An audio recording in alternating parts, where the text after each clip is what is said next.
talk show. We are super excited tonight, and by we, I mean Stephanie, to the collective we, but Stephanie's joy is overpowering everyone else. We're super excited to have Becky Hayter. Welcome to the show, Becky. Thank you. Thank you. Thank you for having me. Excited to be here. Excited. Stephanie, happy to see you. Thank you. I'm your number one fan for your podcast. I'm just saying.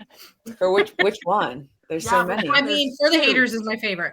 I'm going to jump in and honestly tell you why. You're talking Are you going to make me cry?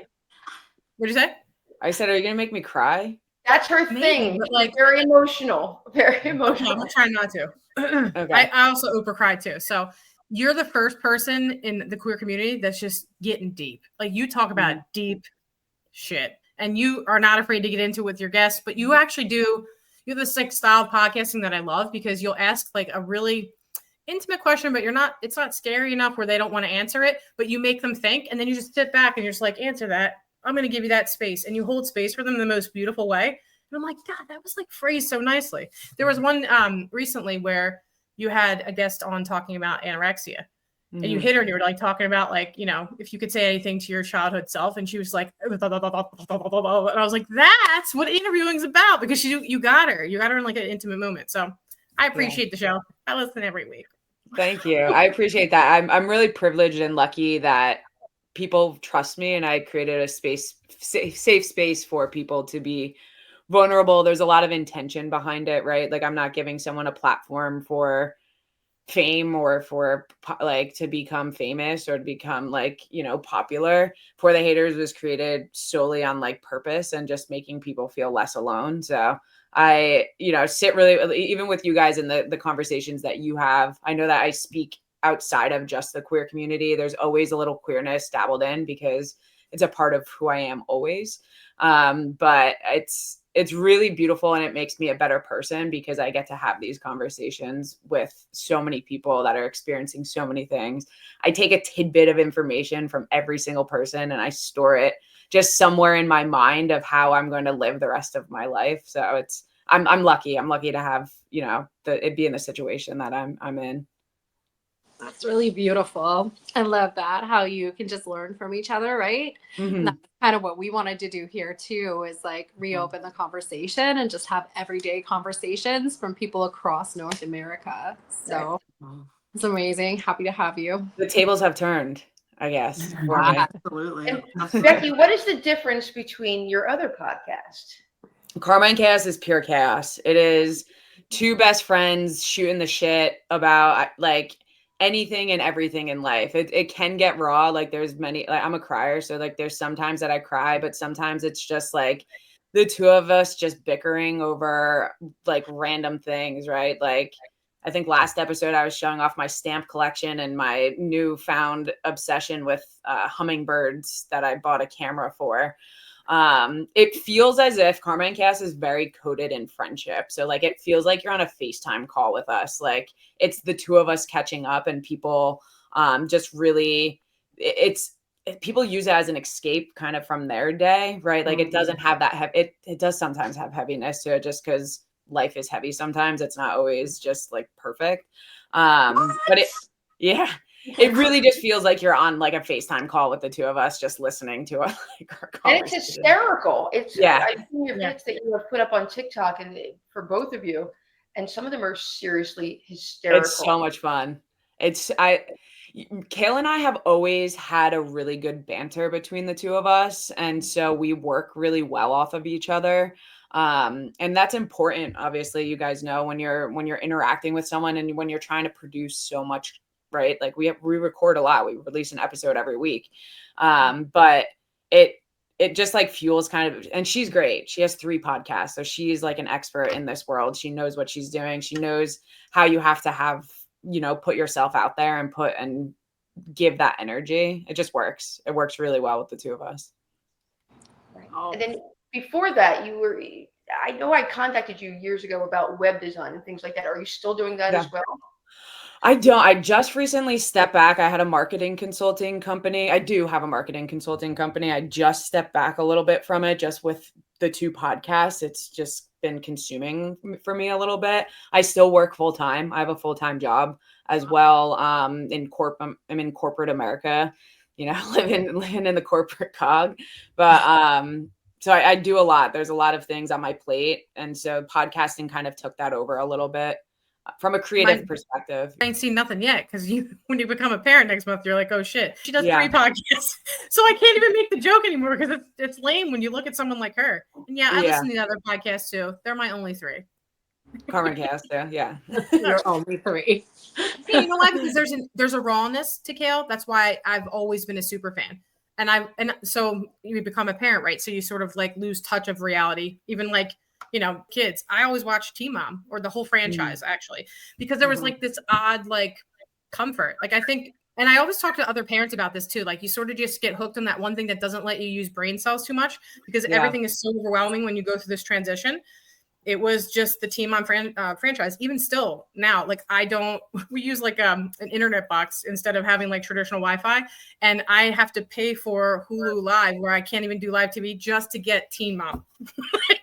So that's why we pay the $88 a month because I need it. I know a bunch of them. Oh, not a bunch. I know a handful pretty well. And it's just inspiring to see, right? Like how you can come. And I even get, if you listen to Carmen Cast, I still get like shocked, right? Like Kail will tell stories about her parents and I'm like, holy shit. Like I can't, we can curse on this, right? I don't know. Oh yeah. Okay. I'm like, and it breaks my heart, right? Like just the experience that she lived is just so different than mine. And like, having a lack of parental guidance and just seeing her in what she has become is really beautiful. And I've always just given her a lot of grace because she's always been a really great mother beyond anything. Her kids are perfect. Like I love, like they're just amazing humans and I learn a lot just from them in general, like as children. Well, and that's what's so awesome about like this podcast space. I'm an avid podcast listener, primarily since COVID, being stuck at home, working from home. So it was just me and the dog for the last 5 years, and he doesn't talk a whole lot. So I need voices that aren't my own in my head. And listening to Carmen Cast, I could just it's like I'm in like the room while people are talking, and I'm like, oh my gosh, me too. But it's like I'm not alone anymore. I love that kind of stuff. Yeah. Thanks for listening. I love it. Oh yeah. That's pretty incredible how the world's like really opened up, right? And there's all these connections and I mean, it's just changed so much. And through COVID too, I mean, like that's where I found some of those mindless things, right? I'm at home with a little one in kindergarten and a toddler and trying to keep them, entertained. While my 5-year-old at the time was like, Mom, you're not my teacher. And I'm like, I know, listen, your kindergarten teacher, she is magical. And I understand that we are not the same. And that is okay. I'm just doing my best here.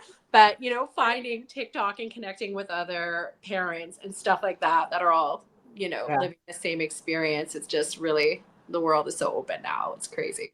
Yeah, I know that you guys were speaking a little bit about, taking a step back because you were kind of going into that influencer like area of life. And it's really interesting to me because when I first like kind of was in Kail's shadow or, in her limelight, I never really took that step into the influencer world, right? Like I gained social media followers, but I never really monetized it. I never really considered myself an influencer because I was climbing the corporate ladder, right? Like I just never really made that jump. And then recently, with starting the podcasts and then coming out with For The Hayters, I've had to like rip off the Band-Aid of it because I've like kind of avoided it. Like I didn't want to be that person. I didn't want to feel like an influencer, but it's important. The thing that I've realized and that I'm constantly drilled in by the Karma and Chaos team is people need to love me more to be able to support me. And the more people that I get to support me, the more people I can help. So like ripping off that Band-Aid of just like, fuck it. Like I'm fine. I'm an influencer. Like come and follow me, come in and like enjoy what I like content I have to produce while staying authentically myself. But like there's just like this weirdness, right? Like around that influencer like area, because you don't want to be absolutely right. I was just gonna say, Carol, you should tell your story. Right. So I was on Big Brother Canada in the COVID year, and after I was done the show, I literally stopped doing anything in the public eye. It literally cured me forever, like caring to put myself out there again. And these guys bugged me for several years to relaunch this show and do it as a podcast and all these different things. And I was like, no, don't want to be in the public eye. I'm just over it. And then they finally caught me on the right place on the right day last summer, and we've been working on this since then. But when you were talking, I was like, I can so, because I didn't want to put myself out there again. And like, you know what comes with it. I mean, half the people love you, half the people want to see you burn. It's a lot of like, you got to have some pretty tough skin and all that stuff. So, yeah, anyways, I was really relating to what you were saying there. Well, Becky, do you have that end of it? Because I see that you post videos of people send you gifts for the baby, the baby, your new baby, and the books and everything like that. Do you still have, is it like it is with us? Do you have a lot of people coming at you saying you shouldn't be having a baby? Why are you, that type of thing?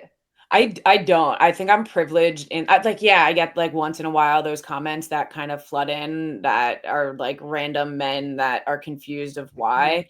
But I'm going to be very real, and I might get some backlash for this. I've always been privileged in the way that like every relationship I've been in is with like a beautiful girl that looks straight, right? Like, and there's privilege inside of that.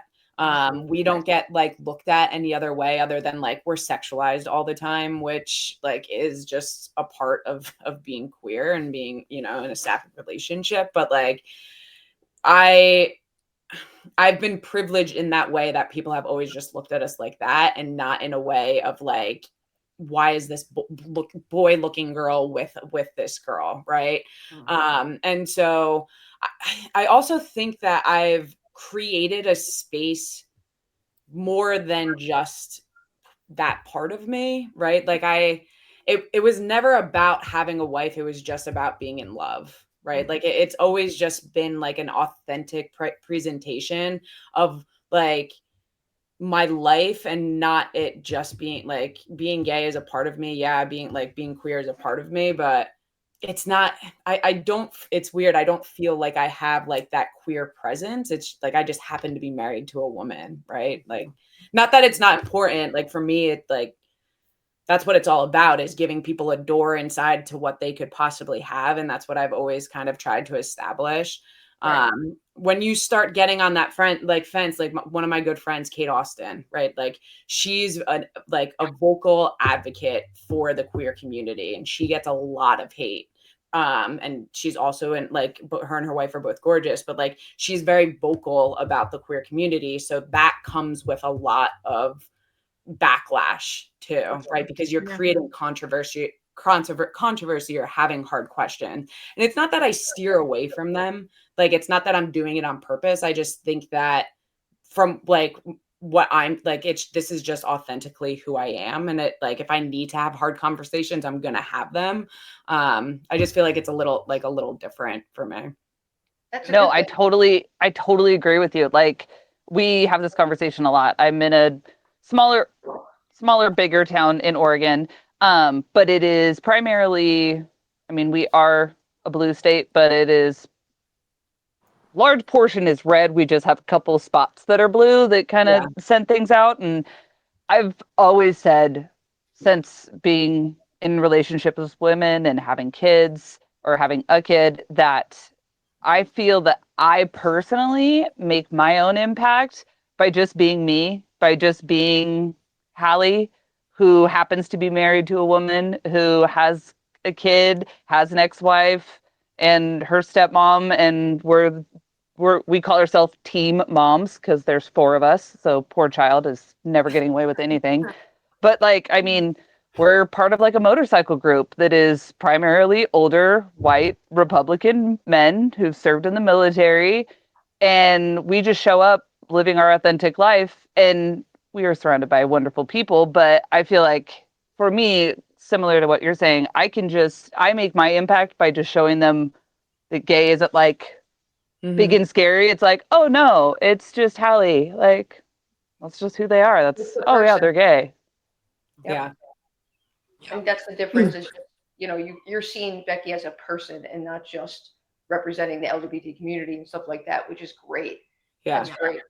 And both are there's important, some right? of us that look like Absolutely. me and Diane that like you're always going to represent every room you walk into, right? I know. I can't get away one of my from it. employees at work today, I said something about my wife, and he goes, "You're gay," and I looked at him because I'm new to the company, and I looked at him, and then he started laughing, and I said, "Oh, you're kidding, you're kidding." But like even then, I've never talked to this guy before, so I mean, some of our looks walk into the room before us, so we kind of have to advocate constantly, right?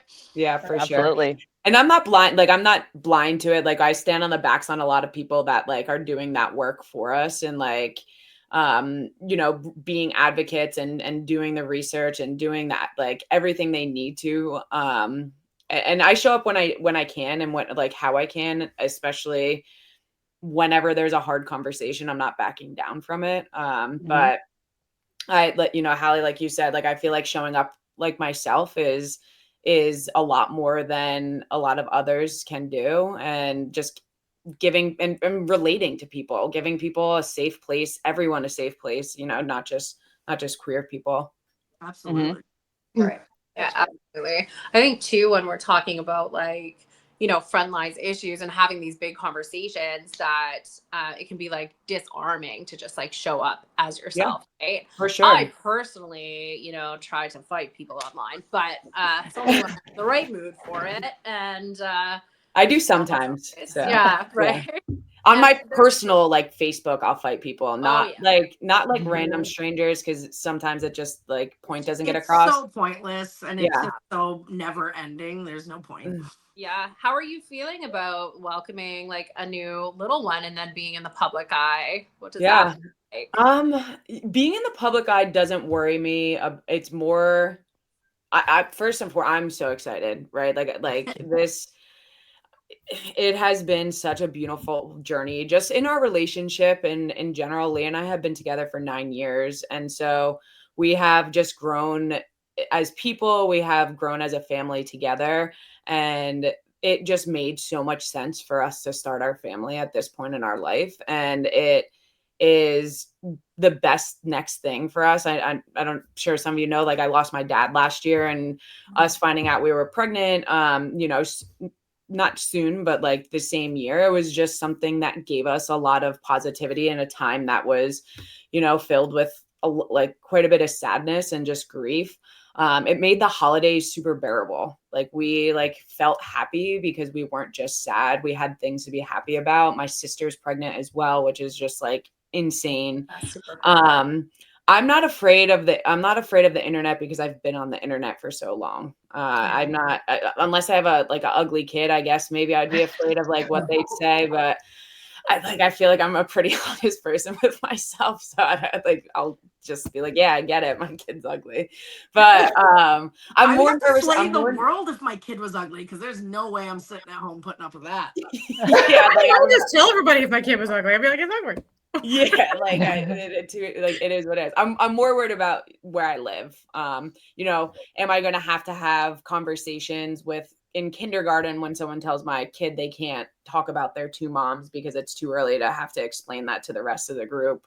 Am I like I can feel like defenseness already coming around them, and like having conversations that people aren't going to want to have and being willing to do so. But and that'll definitely come quicker probably than you think. You know, yeah, and I just want to just note, like, tell the story about the doctor, the pediatrician. Oh my God, I had a pediatrician shut down because of this is where my kids were fostered. They were not adopted yet. And my ex-spouse had taken my now 13-year-old son as he was 2, and he was failure to thrive. He was, you know, trying to gain weight. We were trying to gain weight and keeping him going for weigh-ins, seeing what we can do to change it up. It was more of a genetic situation, but we wanted to make sure we're, you know, doing what we need to do. And the doctor, the pediatrician, had put in the notes and was making rude comments that we're lesbians, that we must be starving the child. And he is also, I'm Italian, Caucasian, so is my ex-spouse, and he's African American and Puerto Rican. So it was this whole big thing. And I ended up calling the health department because it was 3 days before Christmas. No, it was Christmas Eve, Steph, wasn't it? I think it was Christmas Eve. And DHS comes to my house from Philly, and they're like, we need to talk and all this other thing. And we're like, okay, we got tons of food. We're not starving the kids. We're getting ready to cook Christmas dinner in a day. And they're like, okay, wow. Here they investigated, and the whole doctor's office were discriminating against everyone in their medical notes. So I ended up fighting with the Pennsylvania Medical Board and had them shut down. They shut down completely because they failed everything and showed that they were discriminating just because of I was quote unquote a lesbian in their eyes, and I must be abusing children is what they put in their notes. But it's not just Florida, it's everywhere you go. And unfortunately, it's up to the parents is what I'm seeing, educating kids, because I have kids coming to my house all the time and playing, and we're at the party house, and then they're like, oh, but where's his father? I'm like, he doesn't have one. We all don't need them. Yeah. He's got multiple mothers. He's good. So I don't know. I feel lucky, Jen. Like Jen and our kids go to the same school because we live in Canada and it's a very small place. Oh my God. You're lucky just because you're in Canada. No, I'm just kidding. But it just happens that our kids go to the same school. But I personally haven't had any lesbian issues, and I'm pretty out there. What about you? Yeah, I mean, we've had like a friend like come over for a play date, and like out of the room, I hear, oh, that's gay. And I was like, all right, let's talk about this, right? Which I tend to be like put in that spot quite often. I just remember I was like at Acacia's class, and she's in grade 1, and we're standing outside, and they put up the pride flag for June, and so their teacher is like trying to talk about the flag or whatever because the kids have questions, and I don't know, I think I'm going on a field trip or something with them, and she goes, Jen, explain the flag, and I'm like, oh, I wasn't planning on speaking today, so I fumbled my way through it, and then I tell her after, I was like, oh, I wasn't expecting that. And somehow through our conversation, she was like, oh, I didn't even know that you were gay. And I was like, okay, all right, well, that's interesting. But like, that's it. I find it more curiosity. I was on like the parent advisory council for a long time. We did get, when we put up the flag for the first time, and now they fly all year round, but for the first couple of years that our kids were in school, it was only for Pride Month. And Must be nice. We did get a letter that came into the pack about the flag and how it shouldn't be there, and kids aren't old enough to understand, and this and that. And I think my response was, who's taking this? Because it shouldn't be me. Because like if it is me, right? And they were like, no, it's already done, Jen. But I think that was like about it. Like I've had some passing comments, sure, but I don't think it's been like too bad in school. I think the biggest thing, and like I'm a late lifer, like I came out like 6 years ago, and I think the biggest thing is that the realization that like my kids were kind of they'd also have to come out, to new people that they met, that like, oh yeah, like I have 2 moms, and a dad. Oh, 3 moms and a dad, right? Yeah. And so like that, I didn't quite realize that as I was coming out, because they were so little that I would be like, that would be part of their experience. Yeah. Well, and then there's I have the teenager. She is currently 15, but this is about 2 years ago. And we're a very dry humor family. We are a very dry humor family. And they were doing Spirit Week, and it was dressed as Adam Sandler or a barbecue dad. And my flippant daughter goes, so am I supposed to show up as a turkey baster? And I was like, and I almost got a call from the teacher until I found this. Yeah, this is my daughter. Until he looked at her emergency contacts, and it's like mom, stepmom, grandma. And he was like, Oh, okay. But he did tell me that at conferences, and I was like, okay, sweetheart, great joke, amazing joke, but you also Yeah. gotta figure out your audience. You can't say some of those things. Yeah. I'm That's like, amazing. God, No yeah, filters, man. No filters. no, Yeah. That's so Whereas no. funny. with my daughter, who's been raised her whole life with two moms, she will cut a bitch. Like she literally, some boys were like telling gay jokes or something behind her in school last week. And she's like, I didn't like it very much. She's 9. She went right to her teacher.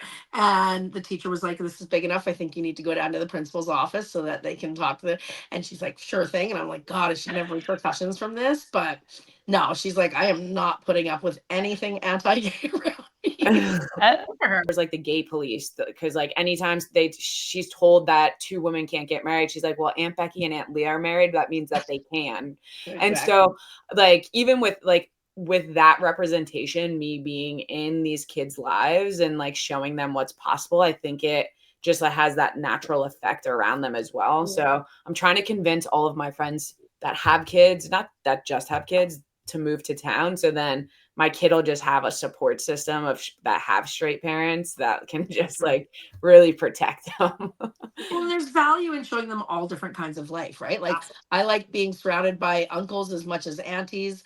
I like the fact that I do have other 2 mom families so that she sees that she's not the only 2 mom family. I like to kind of surround her with all different kinds of influences. Wants and like what they think and how they feel.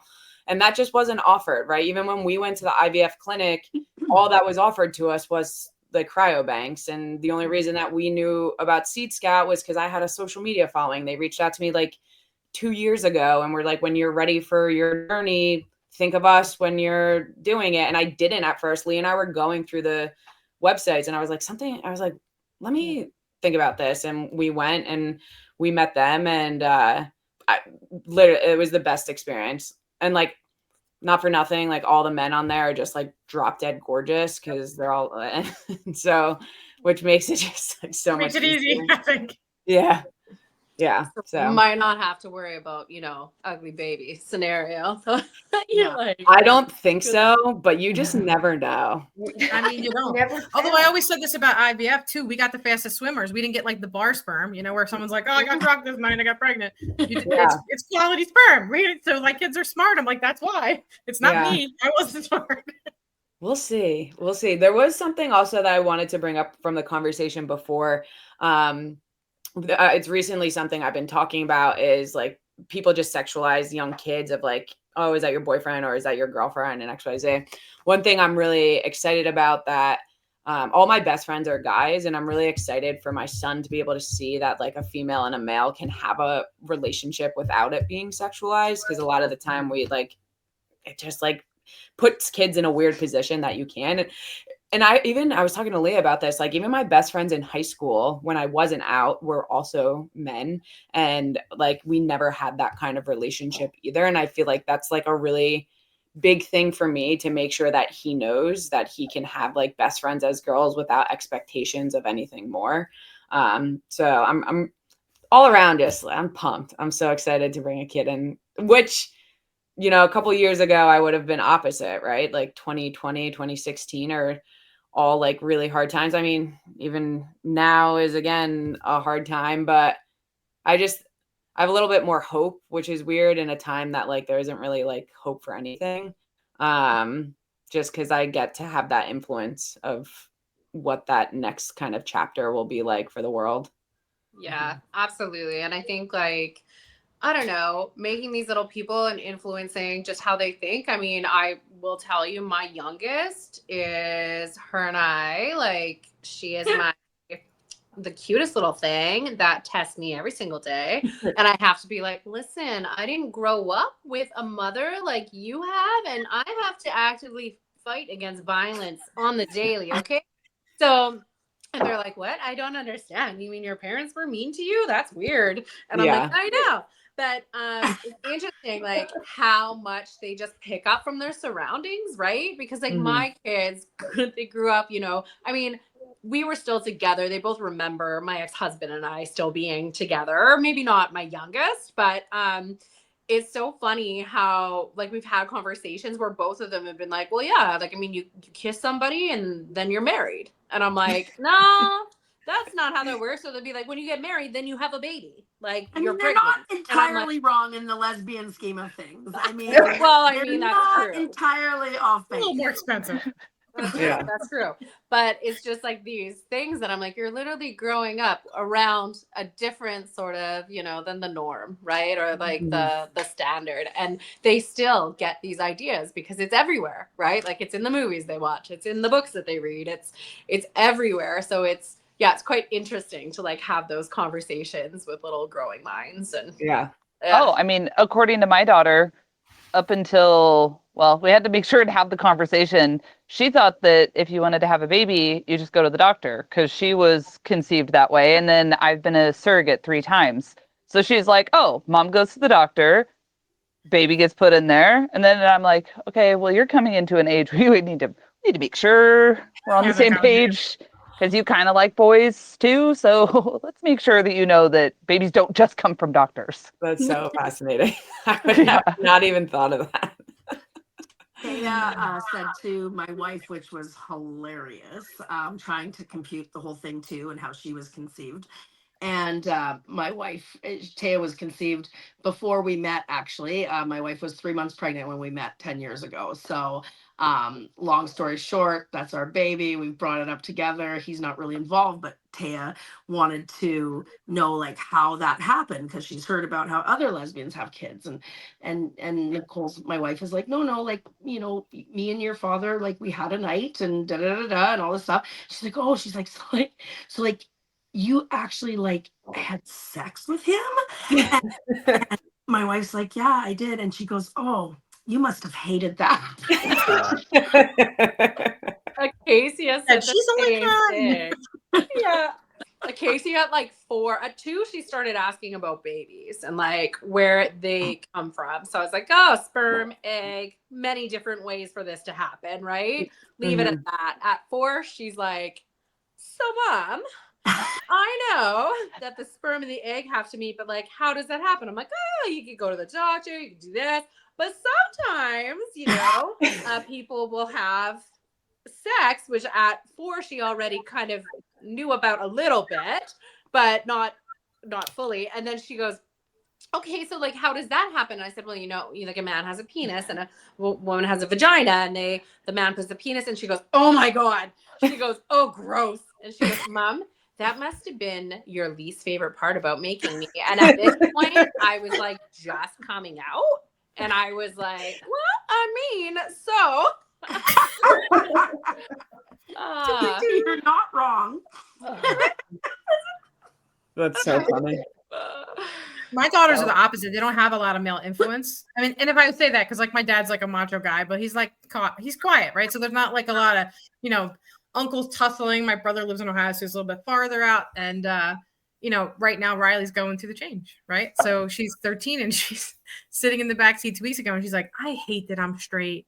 You know, have an attitude. I get angry. I have judgment. Leah is the epitome, like the opposite of that. She is a genuine person. She thinks good in everyone. She has no, like, I've never been yelled at. I've never been like, she doesn't argue. She looks at the world as this beautiful place, has patience. And so this kid is going to be nurtured in such like a loving way as well. So it's definitely going to be, it's going to be very interesting to see how, you know, who he kind of like comes off as. But she works in the ER too. She's a provider in the ER. So it's like, God bless her, you know. Yeah, well, she'll probably be like, get up, you're fine. No, she's a worrywart. She's like a over anxious, like sees everything in the ER, so knows everything that could happen. I'm a get up and walk it off kind of person. She's a let me make sure nothing's broken person.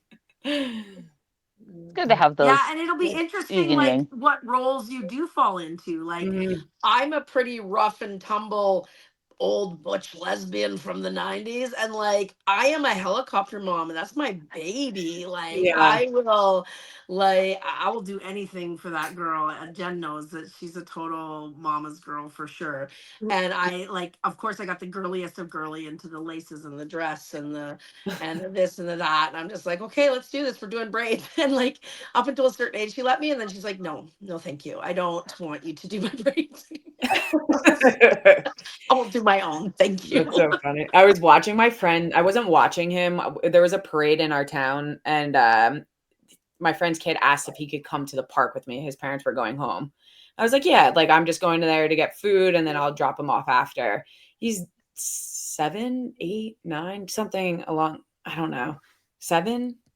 Now I'm like, yeah, he's 7. And he would like went to the playground to go play with his friends, and I'm staying there. I'm like, am I allowed to just let him go like over there by himself? And then every like 2 minutes, I'm like, where is he? Like, oh my God, like where is he? And I'm like, is this what parenthood is like? It is. Yeah, it is. It is absolutely what it's like. Yeah. Yeah. And he was wearing neon, and I was like, I'm about to change my kid's entire wardrobe to neon because it was so easy to pick him out of like all the kids playing.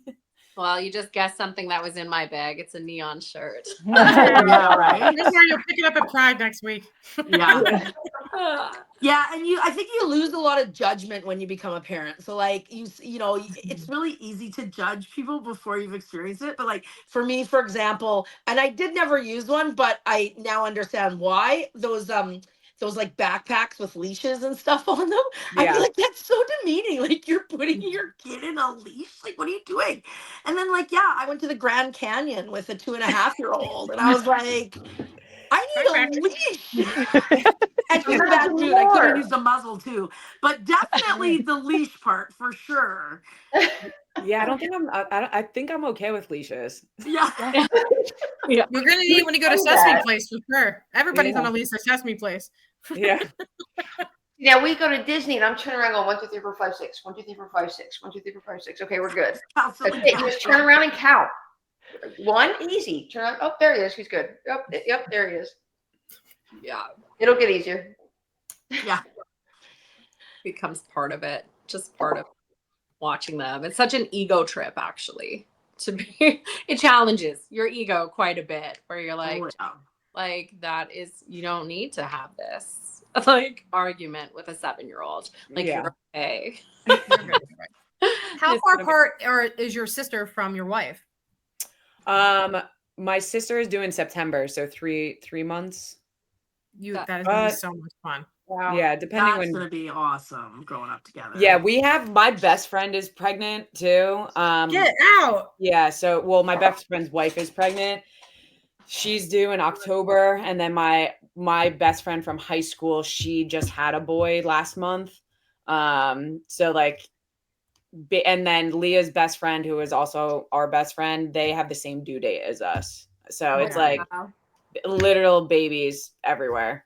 Theirs were a lot cheaper, but literal babies everywhere. Yeah. Instant friends. It'll make 4th of July parties really fun. Yeah, he should be here on 4th of July. That's like his due date's July 9th. They've told us they're probably induced early, so July 2nd. Yeah, well, you can pick it in Pennsylvania. I didn't know that till we had our oldest daughter. Leave fun, like have a little pride baby, but our wedding anniversary is July 6th. Our dating anniversary is July 5th. So a lot of things around that time. Really fun vacation time. I will say I went to Disney in July with the kids twice, and that was really dumb. So I don't know if that'll be He was asking me that we went into Old Navy. They have a whole like no pride stuff, but they have Disney stuff everywhere. Corporations are slacking this year. There is no pride stuff anywhere that I'm seeing, but because you're not allowed to be pride in America anymore. Wild. That's why Jen and I were talking about taking our kids to Disneyland. We're like, not for 4 years, not for at least 4 years. For sure, for real. I don't blame you. But there was Disney stuff in Old Navy, and Leah was like, "Do you think we'll be Disney people?" I was like, I don't think so, but I guess it depends. Like, Guess it depends what like the kid watches, and like if he like loves Mickey, like yeah, I'm gonna bring him to Disney, you know. But and then you're gonna cry because you're a crier when you see him like put his arms out to Mickey. I'm gonna with cry the all the time. It's gonna be so bad. It's. I like went to my friend's kid's like first grade concert, and I was like crying. I was like, I mean, cute though. Like, yeah, it's so cute. yeah, it is adorable. I've found too with like all my friends, especially like the same sex couples who had boys, they're all mama's boys, and they were very sweet when they were little, and not say, you know, because they talk about being adopted even, and this is going to go for you too, since you're doing IVF and yours didn't take. It's going to mean the world to you when a child that didn't genetically come from you looks at you and chooses you in the moment. And the connection is, and people say, oh, you don't know, wait till you have a kid. Well, wait till you raise the kid, no matter if it's biological or anything. The best, and I tell my kids all the time, you know, because we went through, I did adoption, that's what I chose. And they'll say, well, I get made fun of for being adopted. And my biggest thing is, you got a leg up on them. We chose each other. yeah. We got to choose each other. Some of these people just have babies and they're stuck together and they might not even like each other. Absolutely. So like, I love that. Each other. You know, we had the honeymoon period where we, you know, see if we can cohabitate, and it worked out. And look at us. That's why we're all best friends now. So well, I think the other, sorry, go ahead. No, go ahead, Carol. You can relate too as well. No. I was just going to say the other thing I was going to say is when your child is not genetically yours, because my wife carried, obviously, because she was pregnant before we met, so that wasn't mine. But Taya is so me. She is like so me. Why? So like influence over biology, all that stuff, and you just see it. And I'm a second generation, really, because I'm adopted as well. So I've never had any blood relatives either. So I don't know any different kind of love than the love that, you know, I wonder sometimes, like, does my wife have a deeper love because she grew her and birthed her? And like, maybe, but like, I'm still more popular. So that's all that matters. I know. So I think it really has a lot to do with how you show up for your kids, how much love you give them. Try to keep your generational trauma at bay and really try to be there for them and do anything you can. And I think at the other side, like it just really just comes down to showing up for them because, you know, chosen family is our family, right? Absolutely. Preach. I just thank you so much for being on the show today, Becky. It's been absolutely this hour just like flew by and so much fun. Tell everybody listening your 2 podcasts that you're and anything else you want to plug right now. This is your moment. I love it. Yeah, so you can find me all social media. My username is Hayter25. It's HAYTER. I have a website, BeckyHayter.com. BeckyHayter.com. I post blogs every once in a while. There are blogs up there through my IVF journey if you're interested in seeing that. And then my 2 podcasts, Karma and Chaos, new episode every Tuesday, and For The Hayters, new episodes every Monday. Love it. And we've already got all of your info showing up on the screen for the viewers. Anything from anybody else before we say goodbye? Thanks for coming. Thanks for coming. Thank you so much. Becky, I think Stephanie's finally calmed down enough to form sentences. So this is great. We'll see you I can next tell you week. the And conversation. remember, there's always something to quack about. Catch you next week, everybody. Thank you.